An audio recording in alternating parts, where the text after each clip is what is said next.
mga pusa. Pababa naman itong pusa na to. Hindi namin din niya alam. Nakapagpito kasi ano sir, yung motor ng trabaho.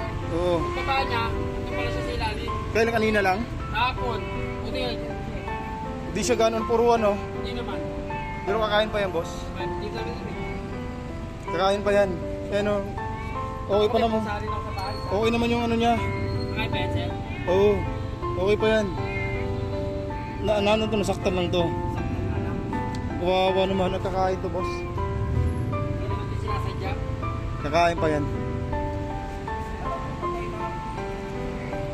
Pag may pagkain, walang pagkain eh.